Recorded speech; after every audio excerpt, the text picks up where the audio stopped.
She took my son and disappeared. Just like that, no warning, no goodbye. My name is Daniel Carter.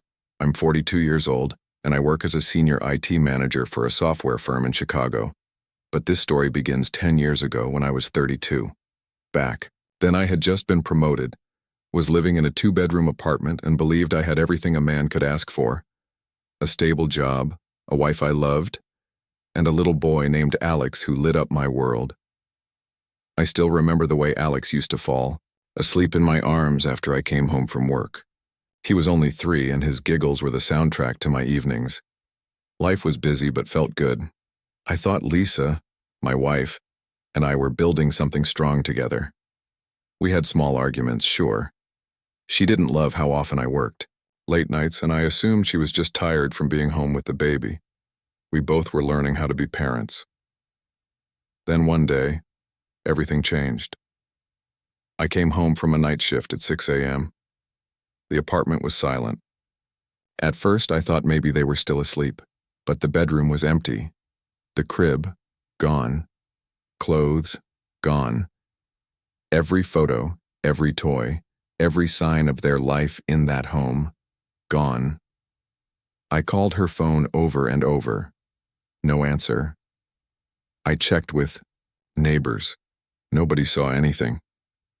I went to the police, but they said she hadn't committed a crime.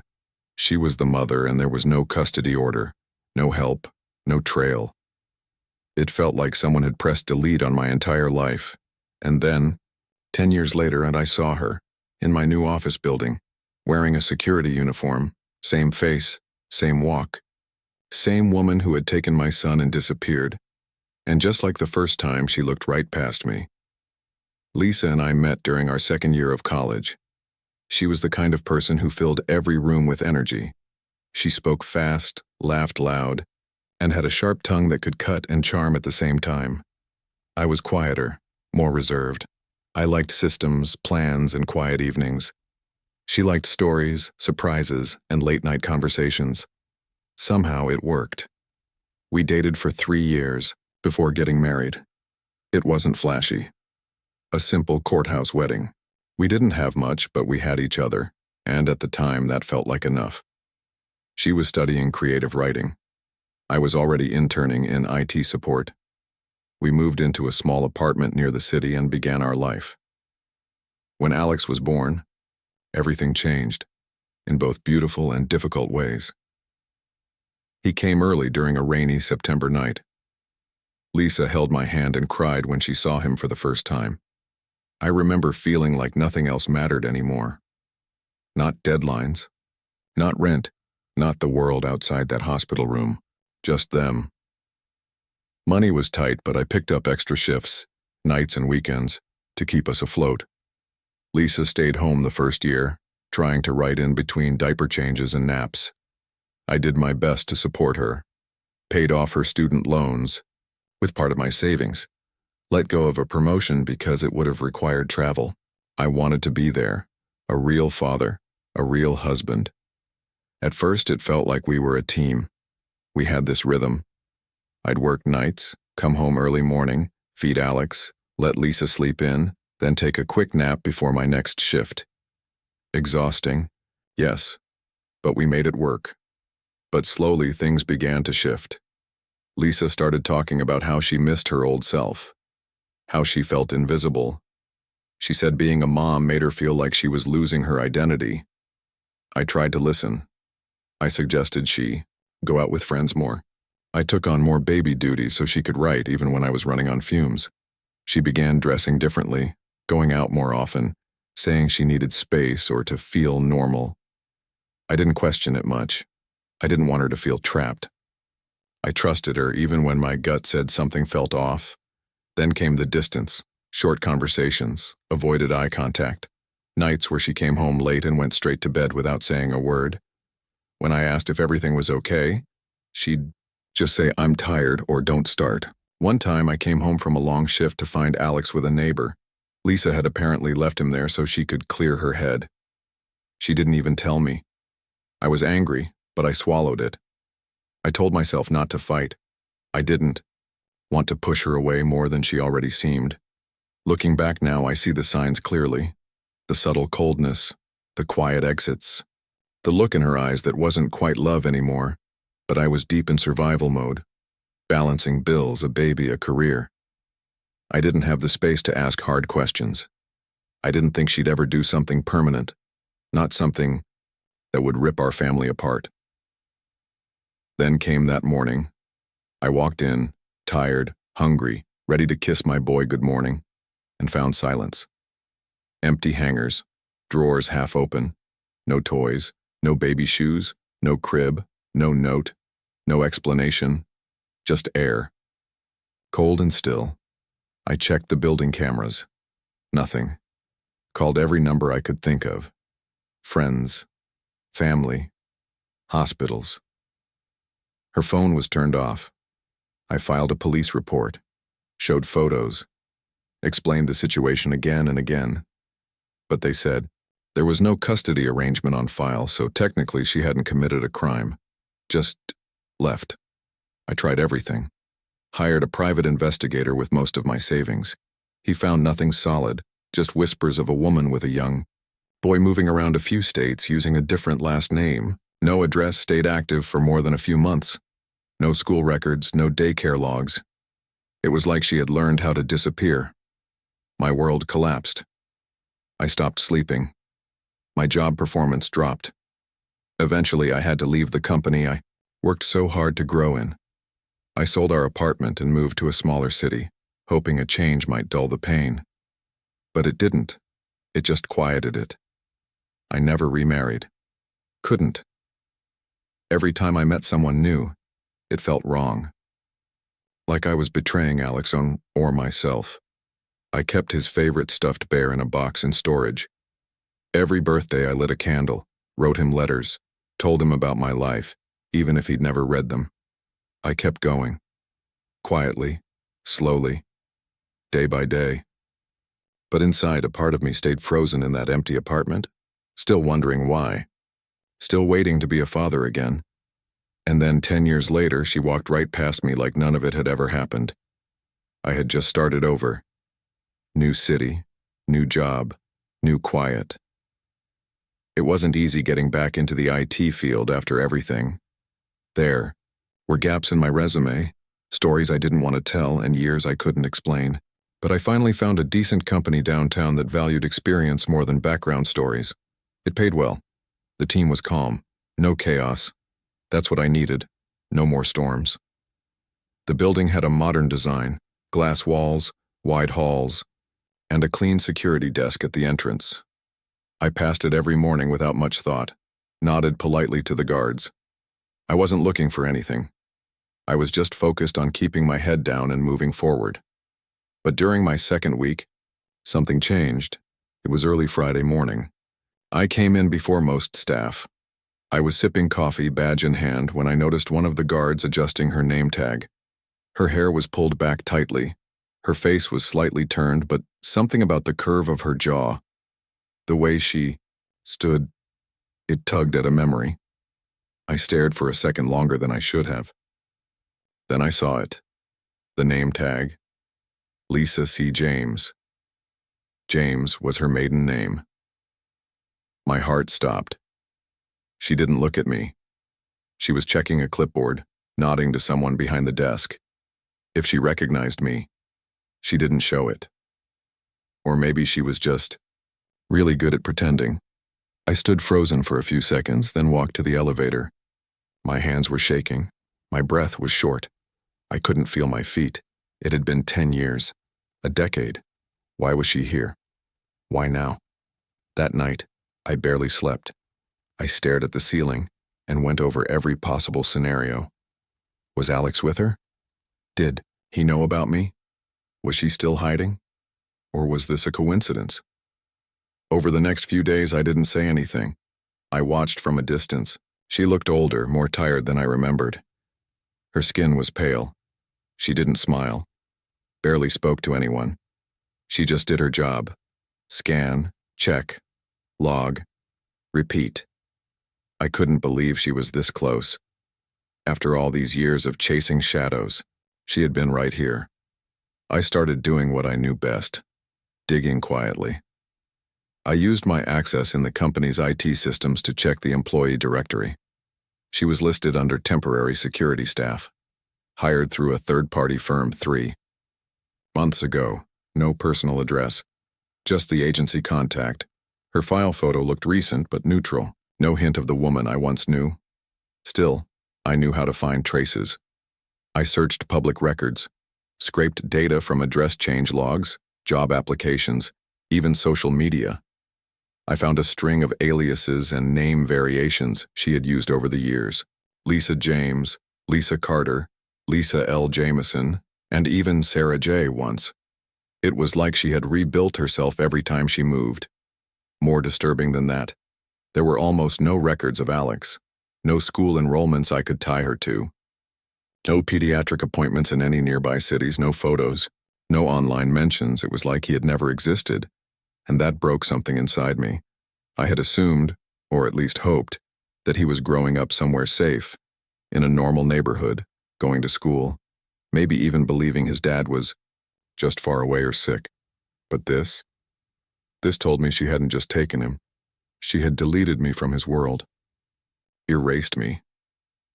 I sat alone that night in my apartment looking at an old photo of him, age 3, wearing a blue hoodie, holding a tiny toy airplane. That was the last day I saw him. I had no idea it would be goodbye. I wondered, did he think I abandoned him? Did she tell him lies? Did he even remember my face? The anger was slow and quiet. It didn't burn like fire. It froze like ice, deep, sharp, and cold. That was the moment I decided. I wasn't going to let it end like this. I didn't want to scream at her. I didn't want revenge in the way people think, loud, messy, wild. I wanted the truth. I wanted my son to know I didn't leave. I never gave up. But most of all, I wanted answers. And if she wouldn't give them to me willingly, I'd find a way to get them myself. The days that followed felt heavier. I couldn't focus at work. Every time I passed the security desk, my heart jumped. I tried to act normal, tried to keep my head down, but inside everything was shaking. Alex's face wouldn't leave my mind. His laugh, his tiny hands, the way he used to run to the door when I came home. I wondered what he looked like now. Was he tall? Did he have my eyes? Did he think about me at all? But more than the memories, it was the silence that hurt. The emptiness of it all. I knew I couldn't keep circling her like a ghost. I needed to speak to her, to hear her voice say the things I didn't want to believe. Maybe to finally break something that had been frozen in me for 10 years. I waited until her shift was ending on a Thursday evening. She was walking toward the staff exit with a bag slung over her shoulder. I approached quietly, not wanting to cause a scene. My voice came out softer than I expected. "Lisa." She stopped, slowly turned around. For a moment, her eyes flicked up and met mine. No shock, no fear, just a pause, like someone remembering a dream they didn't want to revisit. "I didn't think you'd recognize me," she said, voice low. I felt something crumble inside. 10 years, and that's what she had to say. "Where's Alex?" I asked. My throat tightened as I said it. "Is he okay?" She looked away. "He's fine," she said quietly. "He's safe." That was it. No apology, no explanation, no tears. Just, "He's fine." Then she walked past me and kept going, as if I had been nothing more than a speed bump on her way out of the building. Stood there, stunned. I didn't follow. I didn't yell. I just stood still, frozen in place, heartbreaking in the middle of the sidewalk. That night, I sat alone in my apartment and cried harder than I had in years.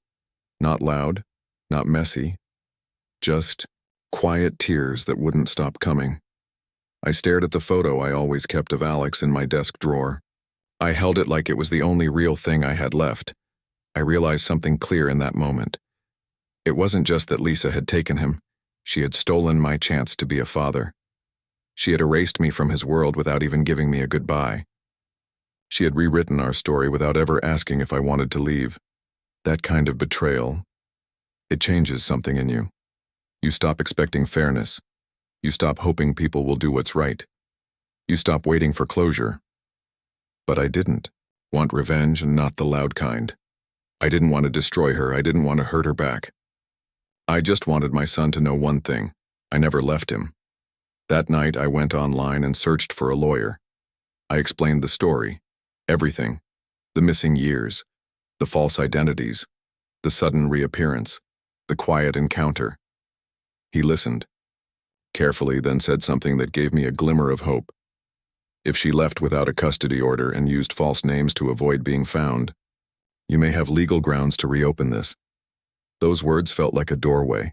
I gathered everything I had, the names she'd used, the address records I had pieced together, screenshots of her employee file, even the witness report from our old neighbor who remembered the day Lisa disappeared with Alex.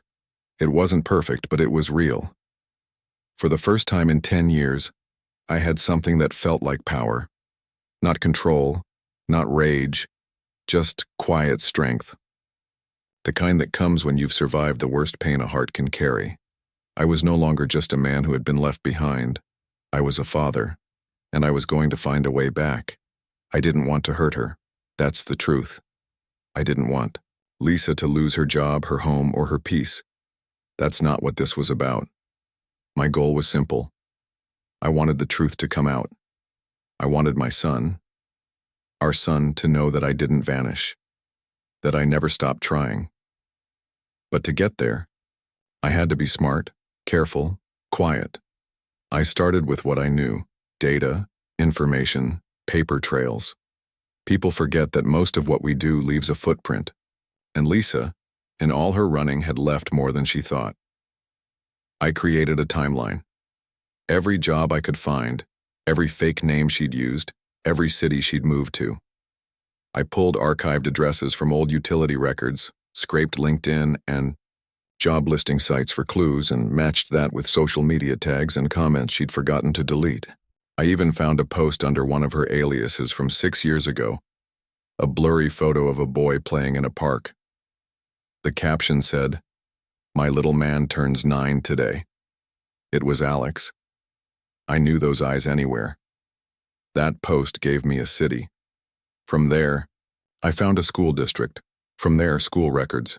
Enrollment under the name Jameson. Mother's name Sarah J. No father listed. My name wasn't there.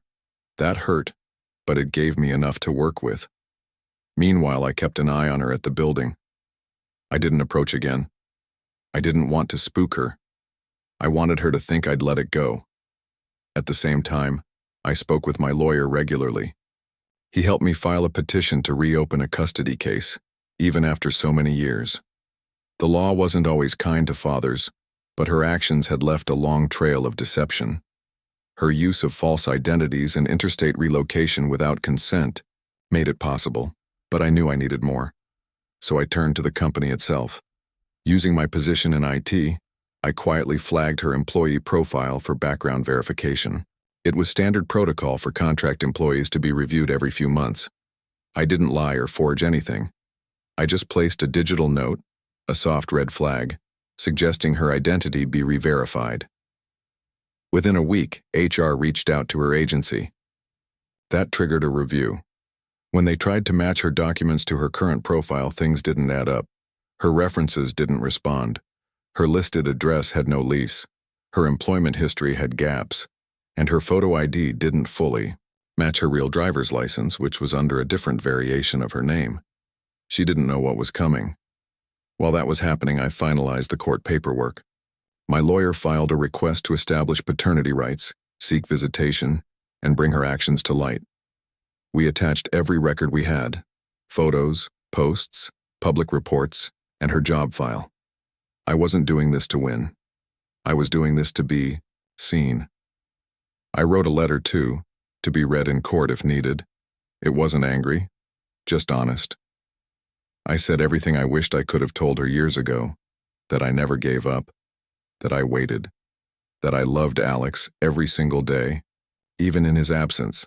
And then, with both hands on the wheel, I submitted it all, one to HR, one to the court.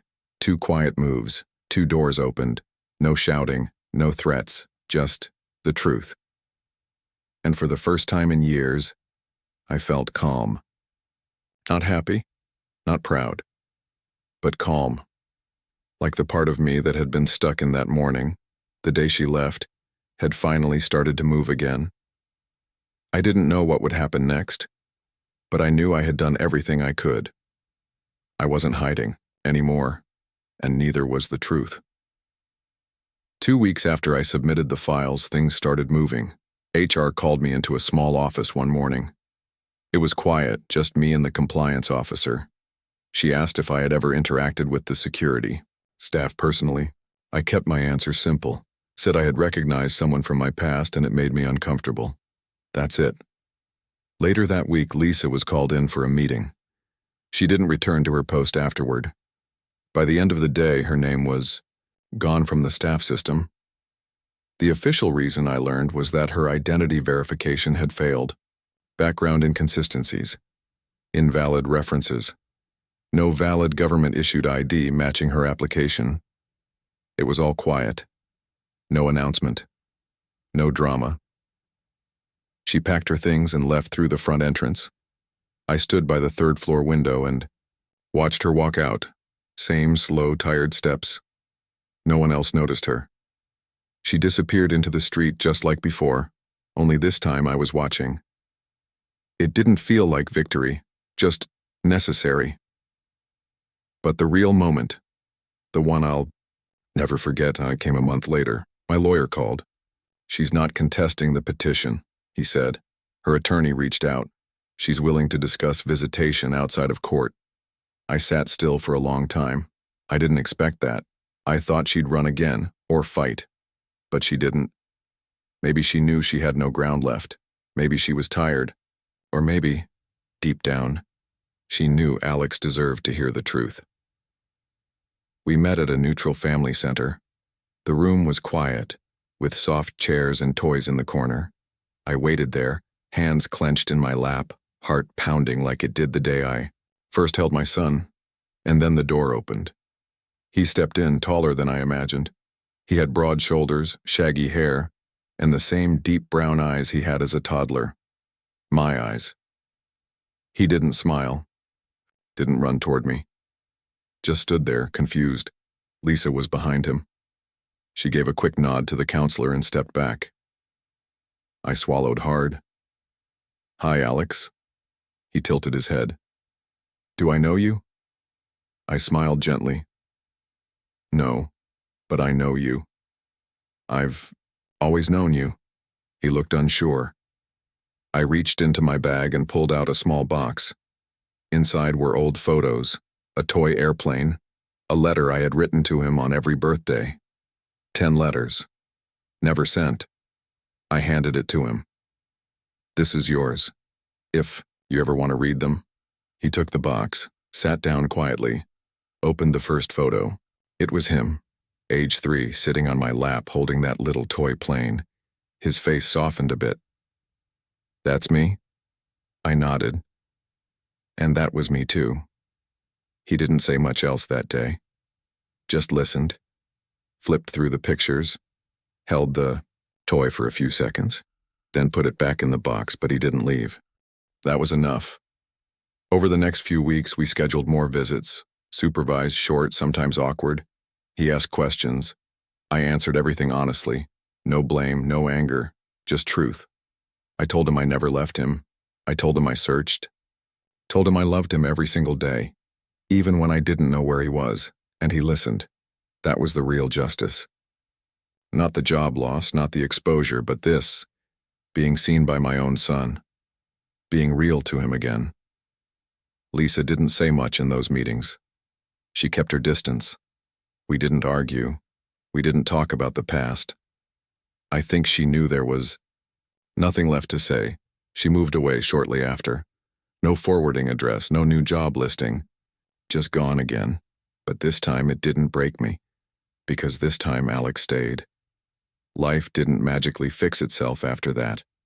There was no dramatic ending, no big hug in the rain, no sudden healing.